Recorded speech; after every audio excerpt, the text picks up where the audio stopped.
क्या आपने कभी महसूस किया है कि आपके डर और आपकी चिंता आपको अंदर ही अंदर खा रही है? रात को नींद नहीं आती, दिमाग लगातार भागता रहता है, हजारों सवाल, लाखों शक और हर वक्त यही डर। अगर सब गलत हो गया तो असलियत यह है कि आपका डर आपको वहीं कैद कर देता है जहां से निकलने की कोशिश भी आप नहीं कर पाते। और सबसे खतरनाक बात यह है कि ये डर और चिंता आपके सच को बिगाड़ देती है। जो चीज रस्सी है उसे सांप बना देती है। बुद्ध ने कहा है, डर बाहर से नहीं आता, यह तुम्हारे मन का भ्रम है और यही भ्रम आपकी आजादी छीन लेता है। लेकिन अगर मैं कहूं कि इस वीडियो के अंत तक आप वो मनोविज्ञान समझ लेंगे जो आपके भीतर के डर को जड़ से हिला देगा, अगर आप यह पूरी कहानी अंत तक सुन लेंगे तो आपकी जिंदगी में एक ऐसा बदलाव आएगा जिसे आप खुद महसूस करेंगे। यहाँ वो रहस्य छिपा है जो आपको चिंता और ओवरथिंकिंग की जंजीरों से मुक्त कर देगा। तो अगर आप सचमुच अपने जीवन को बदलना चाहते हैं तो ध्यान से देखना, क्योंकि ये शब्द आपके लिए ही हैं। डर और चिंता का बोझ। क्या आपने कभी सोचा है कि आपके मन में उठने वाला डर आपकी आत्मा को अंदर से कितना जकड़ कर रख देता है? हम बार बार सोचते रहते हैं, अगर कल कुछ गलत हो गया तो, अगर लोग मुझे समझ नहीं पाए तो, अगर मैं असफल हो गया तो। ये अगर ही हमारी जिंदगी को एक ऐसे पिंजरे में कैद कर देते हैं जहां सांस लेना भी भारी लगता है। बुद्ध कहते हैं, डर कोई बाहरी चीज नहीं है, ये भीतर का वह अंधेरा है जिसे केवल जागरूकता की रोशनी ही मिटा सकती है। बुद्ध की कहानी। भय का सामना। एक बार एक भिक्षु जंगल से होकर जा रहा था। रात गहरी हो चुकी थी और अचानक उसे रास्ते में एक काला सांप दिखाई दिया। उसका दिल धड़कने लगा, पसीना आने लगा और उसके कदम जम गए। डर ने उसे जकड़ लिया। लेकिन जब सुबह हुई और सूरज की रोशनी पड़ी, उसने देखा कि वह सांप असल में सिर्फ एक रस्सी थी। सोचिए, कितनी बार हमारी जिंदगी में भी ऐसा ही होता है। जो हमें खतरनाक लगता है असल में सिर्फ हमारे मन का भ्रम होता है। चिंता, डर, ओवरथिंकिंग, ये सब उस रस्सी की तरह है जिसे हम अंधेरे में सांप समझ बैठते हैं। चिंता का सच। चिंता का सबसे बड़ा खेल यही है, वह हमें भविष्य के झूठे डर दिखाती है। हम सोचते रहते हैं, क्या होगा, लोग क्या कहेंगे, अगर सब गलत हो गया तो। लेकिन सच ये है कि उन 90% बातों में से ज्यादातर कभी घटती ही नहीं। हम अपनी ऊर्जा उन पर बर्बाद करते रहते हैं जो केवल कल्पना है। बुद्ध का उपदेश साफ है, जिस पर तुम्हारा नियंत्रण नहीं है उस पर चिंता करके खुद को मत जलाओ, और जिस पर तुम्हारा नियंत्रण है उस पर काम करो। वर्तमान में जीना ही मुक्ति है। जब मन अतीत में अटका रहता है तब पछतावा हमें खाता है। जब मन भविष्य में भागता है तब चिंता हमें डसती है। लेकिन जब मन वर्तमान में टिक जाता है तभी शांति का जन्म होता है। बुद्ध कहते हैं, तुम्हारा घर केवल यह वर्तमान क्षण है। यहाँ डरो मत, यहाँ चिंता मत करो, यहाँ बस जियो। भय से मुक्ति का पहला मार्ग जागरूकता। बुद्ध ने कहा है, डर को भागकर नहीं हराया जा सकता, डर को केवल देखकर ही जीता जा सकता है। जैसे ही डर मन में उठे, उसे दबाने या अनदेखा करने की बजाय बस थोड़ी देर रुक जाइए और अपने भीतर उठ रही भावनाओं को देखिए। आप पाएंगे कि डर की जड़ें बहुत गहरी नहीं हैं। वह सिर्फ एक लहर की तरह आता है और अगर आप उसे पकड़कर नहीं बैठेंगे तो वह चला जाएगा। यही जागरूकता है, चिंता और भय को पहचानना और उन्हें आने जाने देना। सांस की शक्ति। बुद्ध ने हमेशा कहा, अपनी सांस पर लौट आओ। जब मन भाग रहा हो, जब चिंता बेकाबू हो रही हो, तब धीरे धीरे गहरी सांस लो। सांस को देखो, उसके अंदर जाने और बाहर निकलने को महसूस करो। आप सोच भी नहीं सकते कि केवल 5 मिनट की गहरी सांस आपके दिमाग को कितना शांत कर देती है। सांस वह पुल है जो आपको चिंता से खींचकर वर्तमान में ले आती है। कहानी। भिक्षु और दानव। बुद्ध के समय में एक भिक्षु ध्यान कर रहा था। अचानक उसे लगा कि उसके सामने एक विशाल दानव खड़ा है। दानव डरावना था, लाल आंखें, लंबे दांत और भयंकर हंसी। भिक्षु का पूरा शरीर कांपने लगा, लेकिन फिर उसे बुद्ध के शब्द याद आए, डर का सामना करो। भिक्षु ने अपनी आंखें खोलीं और दानव को देखते हुए कहा, आओ, बैठो मेरे साथ। जैसे ही उसने उसे स्वीकार किया, दानव छोटा होता गया और अंत में धुएं की तरह गायब हो गया। ये कहानी हमें बताती है कि जब आप डर का सामना करते हैं और उसे स्वीकार करते हैं तो उसका अस्तित्व ही मिट जाता है। चिंता की असली दवा। स्वीकृति। हम हर चीज को कंट्रोल करने की कोशिश करते हैं, लेकिन सच ये है कि जीवन अनिश्चित है। कल क्या होगा कौन जानता है। यही अनिश्चितता हमें चिंता देती है। लेकिन जब हम इस अनिश्चितता को स्वीकार कर लेते हैं और कहते हैं, हाँ, सब कुछ मेरे हाथ में नहीं है और यह ठीक है, तभी मन में एक गहरी शांति जन्म लेती है। बुद्ध कहते हैं, जो जैसा है उसे वैसे ही देखो, तभी तुम सच्ची स्वतंत्रता को जानोगे। ओवरथिंकिंग को खत्म करने का पहला उपाय, विचारों को देखना, पकड़ना नहीं। बुद्ध ने कहा है, मन को आकाश की तरह देखो और विचारों को बादलों की तरह। मतलब यह कि विचार आएंगे जाएंगे, लेकिन आप उन्हें पकड़कर मत बैठो। जब कोई नकारात्मक सोच या डरावना ख्याल आए तो बस अपने आप से कहो, ये केवल एक विचार है, कोई सच नहीं। याद रखो, विचार का जन्म आपके भीतर होता है और उसका अंत भी आपके भीतर ही होता है। ध्यान का अभ्यास। ध्यान कोई जटिल चीज नहीं है, यह सिर्फ इतना है कि आप अपनी आंखें बंद करके कुछ पल अपने भीतर लौट आएं। धीरे धीरे सांस पर ध्यान दें या सिर्फ अपने आसपास की आवाजें सुनें। जब भी ओवरथिंकिंग हावी हो, यह छोटा सा ध्यान आपके मन को एक नई ऊर्जा देता है। बुद्ध ने कहा था, ध्यान वह मार्ग है जो मन को उसकी असली शक्ति से मिलाता है। अनित्य का ज्ञान बुद्ध का सबसे गहरा उपदेश है। अनित्य, इम्परमानेंस। इसका अर्थ है कुछ भी हमेशा एक जैसा नहीं रहता। आपका डर, आपकी चिंता, आपके विचार, ये सब अस्थायी हैं। जैसे लहरें उठती हैं और मिट जाती हैं, वैसे ही ये भी मिट जाएंगे। जब आप इस सत्य को समझ लेते हैं तो चिंता का बोझ हल्का हो जाता है, क्योंकि आप जानते हैं यह हमेशा नहीं रहने वाला। कृतज्ञता का भाव। बुद्ध कहते हैं, जहां आभार होता है वहां चिंता नहीं टिक सकती। जब भी मन में डर या चिंता उठे, तुरंत अपनी नजर उन चीजों पर डालो जिनके लिए आप आभारी हो। शरीर स्वस्थ है, यह जीवन मिला है, सांस चल रही है, परिवार है, प्रकृति है। कृतज्ञता का भाव आपके मन को डर से खींचकर एक रोशनी में ले आता है। करुणा का अभ्यास। जब हम केवल अपने बारे में सोचते हैं तब चिंता और डर बढ़ते हैं, लेकिन जब हम दूसरों के दुख और खुशी को समझते हैं तब मन हल्का हो जाता है। बुद्ध ने सिखाया, दूसरों के लिए करुणा पैदा करो, क्योंकि करुणा वह चाबी है जो तुम्हारे भीतर के भय को तोड़ देती है। बुद्ध और भयभीत किसान की कथा। एक दिन बुद्ध अपने शिष्यों के साथ गांव में भिक्षा लेने पहुंचे। वहां एक किसान उनके पास आया। उसके चेहरे पर गहरी चिंता और भय था। वह कांपते हुए बोला, गौतम, मैं रात भर सो नहीं पाया। मेरे मन में बस यही डर है कि मेरी फसल बर्बाद हो जाएगी, बारिश नहीं होगी या चोरी हो जाएगी। मैं हर वक्त चिंता में डूबा रहता हूं। कृपया मेरी मदद कीजिए। बुद्ध ने मुस्कुराकर कहा, तुम्हारे जीवन में हमेशा समस्याएं रहेंगी।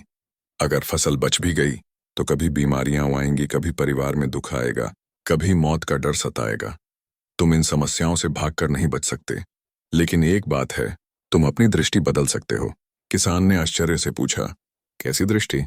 बुद्ध बोले, जब तुम सोचते हो कि समस्याएं तुम्हारे जीवन की मालिक हैं, तब डर पैदा होता है। लेकिन जब तुम देखते हो कि समस्याएं सिर्फ जीवन का हिस्सा हैं और तुम उनसे ऊपर खड़े होकर उन्हें देख सकते हो, तब डर मिट जाता है। याद रखो, समस्याएं आएंगी, लेकिन चिंता करना तुम्हारा चुनाव है। किसान ने गहरी सांस ली।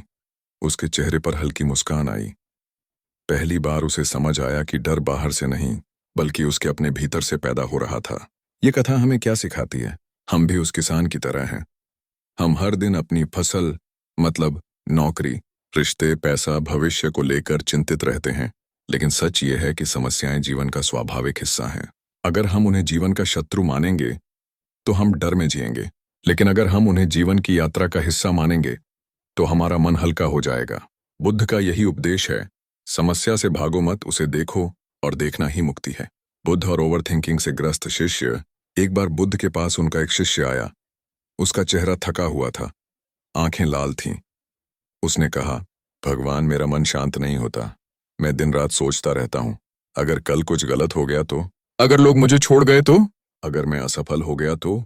मेरे मन में लगातार हजारों विचार चलते रहते हैं। कृपया मेरी मदद करें। बुद्ध ने उसे शांत दृष्टि से देखा और मुस्कुराए। उन्होंने कहा, नदी के किनारे जाओ और पानी में एक कटोरा डाल दो, फिर लौटकर मुझे बताना कि तुमने क्या देखा। शिष्य गया और लौट आया, बोला, भगवान, जैसे ही मैंने कटोरा पानी में रखा, नदी की लहरों ने उसे हिलाना शुरू कर दिया। उसमें पानी भर गया और कटोरा डगमगाने लगा। बुद्ध ने कहा, ठीक वैसे ही तुम्हारा मन है। जब तुम हर विचार को अपने भीतर पकड़ लेते हो तो तुम्हारा मन डगमगाता है, जैसे वह कटोरा। फिर बुद्ध बोले, अब जाकर वही कटोरा पानी पर रखो, लेकिन इस बार उसे छोड़ दो, उसे बहने दो। शिष्य ने ऐसा ही किया। वह लौटा और बोला, भगवान, इस बार कटोरा धीरे धीरे लहरों के साथ बह गया। उसमें कोई संघर्ष नहीं था। बुद्ध मुस्कुराए और बोले, यही रहस्य है। विचारों को बहने दो, उन्हें रोकने की कोशिश मत करो और न ही उन्हें पकड़ो। अगर तुम बहने दोगे तो मन शांत हो जाएगा। शिष्य ने पहली बार समझा कि उसके विचार ही उसका बोझ थे और उनका पीछा छोड़ना ही मुक्ति है। ओह ओंको, गहरी शिक्षा। ये कथा हमें यही सिखाती है कि ओवर थिंकिंग तब होती है जब हम हर विचार को सच मानकर उसे पकड़ने लगते हैं। लेकिन जब हम यह समझ जाते हैं कि विचार सिर्फ नदी की लहरें हैं और हम सिर्फ देखने वाले हैं, तब मन स्वतः हल्का हो जाता है। बुद्ध का यही संदेश है। विचार तुम्हारे मालिक नहीं, तुम उनके साक्षी हो। रात को मन को शांत करने का बौद्ध तरीका। बुद्ध ने कहा है, दिन भर का बोझ लेकर मत सो, नहीं तो तुम्हारे सपने भी बोझिल हो जाएंगे। रात को सोने से पहले मन को हल्का करना जरूरी है। पहला उपाय यह है कि कुछ पल बैठो और अपनी सांस को देखो। धीरे धीरे गहरी सांस लो और छोड़ते समय कल्पना करो कि तुम्हारी सारी चिंता बाहर जा रही है। हर सांस के साथ यह महसूस करो कि मन साफ हो रहा है। दूसरा उपाय, कृतज्ञता। सोने से पहले 3 चीजें याद करो जिनके लिए तुम आभारी हो। शायद वह सिर्फ यह हो कि आज सूरज की रोशनी मिली, या किसी ने मुस्कुराकर बात की, या तुम्हें भोजन मिला। जैसे ही कृतज्ञता का भाव आता है, चिंता मिटने लगती है। तीसरा उपाय, क्षमाशीलता। रात को सोने से पहले यह कहो, मैं उन सबको क्षमा करता हूं जिन्होंने मुझे दुख दिया, और मैं खुद को भी क्षमा करता हूं। इससे मन का भार हल्का हो जाता है और नींद गहरी आती है। बौद्ध रहस्य। सोने से पहले मंत्र। बुद्ध ने अपने शिष्यों को सिखाया था कि सोने से पहले एक मंत्र का अभ्यास करो। सब सुखी हों, सब निरोगी हों, सब शांत हों। जब आप यह भाव अपने दिल में लाते हैं तो चिंता का जड़ धीरे धीरे शांति में बदल जाता है। क्यों जरूरी है यह अभ्यास? क्योंकि रात का समय आपके मन को नया आकार देता है। अगर आप डर और चिंता लेकर सोते हो तो अगला दिन भी वैसा ही बोझिल होगा। लेकिन अगर आप शांति और कृतज्ञता लेकर सोते हो तो अगली सुबह आपका मन ताजगी और ऊर्जा से भरा होगा। बुद्ध का यही संदेश है। जैसे मिट्टी के बर्तन में रात भर पानी रखा जाए तो सुबह वह साफ और ठंडा हो जाता है, वैसे ही शांत मन रात भर में ताजा हो जाता है। अनित्यता। डर और चिंता का असली इलाज बुद्ध का सबसे गहरा उपदेश है, अनित्यता। इसका अर्थ है कुछ भी स्थायी नहीं है। आज जो दुख है वह कल वैसा नहीं रहेगा। आज जो चिंता है वह भी बदल जाएगी। यहां तक कि हम खुद भी हर पल बदल रहे हैं। बुद्ध कहते हैं, जिसे तुम हमेशा सच मानकर पकड़ बैठे हो वही तुम्हें दुख देता है। लेकिन जब तुम समझ जाते हो कि सब कुछ बदलता है, तब तुम्हारा डर मिट जाता है। डर की जड़ को समझना। डर क्यों होता है? क्योंकि हम सोचते हैं कि कुछ हमेशा खो जाएगा, रिश्ता, पैसा, शरीर, प्रतिष्ठा। लेकिन जब हम समझ लेते हैं कि इन सब का स्वभाव ही बदलना है, तो हम धीरे धीरे उन्हें पकड़े रहना छोड़ देते हैं। और जब पकड़ छोड़ते हैं तभी मन मुक्त होता है। कहानी, फूल और भिक्षु। एक बार बुद्ध ने अपने शिष्यों से कहा, मान लो तुम्हारे हाथ में एक फूल है। अगर तुम उसे कसकर पकड़ोगे तो वह जल्दी मुरझा जाएगा और तुम्हारे हाथ में कांटे चुभेंगे। लेकिन अगर तुम उसे हल्के से पकड़ोगे तो उसकी खुशबू तुम्हें मिलेगी और वह ज्यादा देर तक ताजा रहेगा। फिर बुद्ध बोले, जीवन भी ऐसा ही है। अगर तुम हर चीज को कसकर पकड़ते हो तो चिंता और दर्द होगा, लेकिन अगर तुम उसे हल्के से पकड़कर जीते हो तो शांति और आनंद मिलेगा। अनित्यता को जीवन में उतारना। हर सुबह खुद से कहो, जो है वह बदलेगा, जो दुख है वह भी अस्थायी है, और जो खुशी है उसे भी मैं कृतज्ञ होकर जीऊंगा। यह भाव आपको डर और चिंता से मुक्त कर देता है। गहरी शांति का सूत्र। बुद्ध कहते हैं, जिसे खोने का डर नहीं वही वास्तव में स्वतंत्र है। जब आप समझ जाते हैं कि खोना और पाना, आना और जाना सब जीवन का हिस्सा है, तब मन में एक गहरी शांति उतर आती है। डर से बाहर निकलने पर असली शक्ति का जन्म। बुद्ध ने कहा है, जहां भय समाप्त होता है वहीं साहस का जन्म होता है। जब इंसान डर और चिंता को छोड़ देता है तब उसके भीतर एक नई ऊर्जा आती है, वह ऊर्जा जो पहले चिंता में बर्बाद हो रही थी। सोचिए, जब आप डर से मुक्त हो जाते हैं तो आप वही काम करने लगते हैं जिन्हें करने से आप हमेशा डरते थे। आपके भीतर हिम्मत जागती है और यह हिम्मत आपको जीवन के हर क्षेत्र में आगे बढ़ाती है। करुणा का द्वार। बुद्ध सिखाते हैं कि जब मन चिंता से भरा होता है तब वह संकुचित हो जाता है, लेकिन जैसे ही चिंता मिटती है वैसे ही मन में करुणा का जन्म होता है।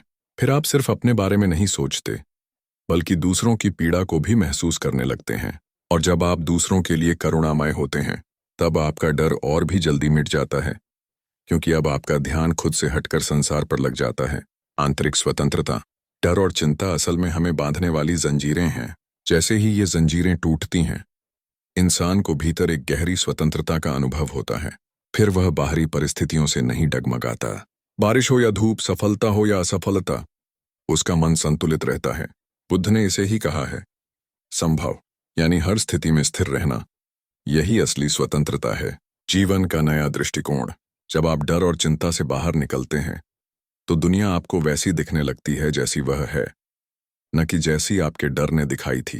फिर आप जीवन को बोझ नहीं मानते, बल्कि एक अवसर मानते हैं। हर सुबह एक नया आशीर्वाद लगता है, और यही वह दृष्टि है जो इंसान को सच में जीवित बनाती है। अगर इस वीडियो ने आपके दिल को छुआ और आपको डर और चिंता से बाहर निकलने का रास्ता दिखाया, तो इस चैनल को सब्सक्राइब कीजिए, वीडियो को लाइक कीजिए और अपने दोस्तों के साथ शेयर कीजिए, ताकि ये रोशनी औरों तक भी पहुंचे। नीचे कमेंट में मुझे बताइए, आप चाहते हैं कि अगला वीडियो किस विषय पर हो? क्या आप चाहते हैं कि हम बुद्ध का ध्यान का रहस्य समझें, या फिर ओवर थिंकिंग को हमेशा के लिए खत्म करने की कला? आपका सुझाव अगला विषय तय करेगा। याद रखिए, ये सफर अभी शुरू हुआ है और हम मिलकर इसे पूरा करेंगे।